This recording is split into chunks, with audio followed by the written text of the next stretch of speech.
Every country is closely watching the crisis here, but two countries are watching extra close: China and Taiwan. For them, this is not a far-off crisis. This is a template. What their future could possibly look like. China is looking for weaknesses in the West. For instance, how largely are they backing Ukraine? How eagerly are they backing Ukraine? We've seen lots of military aid, but no troops on the ground. The West's strategy is clear. We will cheer you, but this is not our war. Plus, there are divisions. One pipeline is keeping Germany on the fence. Imagine what $258 billion will do. That's how much Germany and China trade with each other.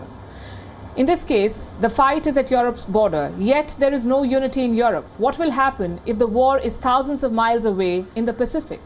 As for Taiwan, they are looking for Western strengths. Will it just be diplomacy, or will America actually fight for Taiwan? You cannot ignore the parallels here.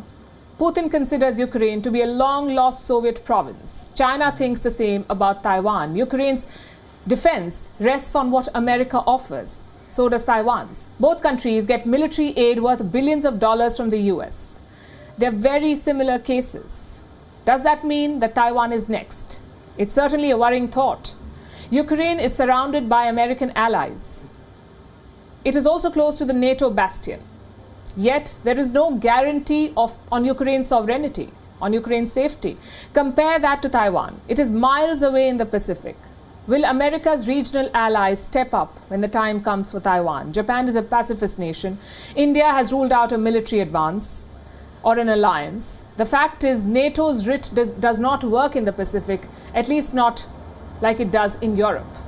Having said that, there is some good news. Number one, America has better relations with Taiwan than with Ukraine. And number two, China is not Russia.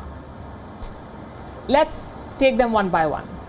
Legally speaking, America has no obligation to protect Ukraine. It is not part of NATO. It is not part of America's security sphere either. On the other hand, Taiwan is very much a part of that sphere. In 1979, the US passed the Taiwan Relations Act. In that act, America promised to defend Taiwan. Plus, you have historical precedents. In 1958, the US considered nuking China during the first Taiwan crisis. So Joe Biden does have the legal permission to intervene. Secondly, China is not Russia. Nobody believes that Russia is a match for the United States. If Washington wanted, they could pummel Moscow. Most Western policymakers look at Russia as a declining power. Even if Russia invades, the US public will not see it as a humiliation. China, though, is a different ballgame. If China takes Taiwan, Washington does not move a finger, it would be a humiliation. It would be an acceptance of China's parity with the US. So Joe Biden may act more aggressively when it comes to Taiwan. The fact is, this is all conjecture, whatever I've told you. Taiwan's future depends on a lot of variables. China's appetite for the long game, Xi Jinping's methodical approach against Putin's mercurial strategies, and of course Joe Biden's domestic support for war, all of these things will decide Taiwan's future. There is, however, a more risky prospect, a two-front war. Russia and China join hands.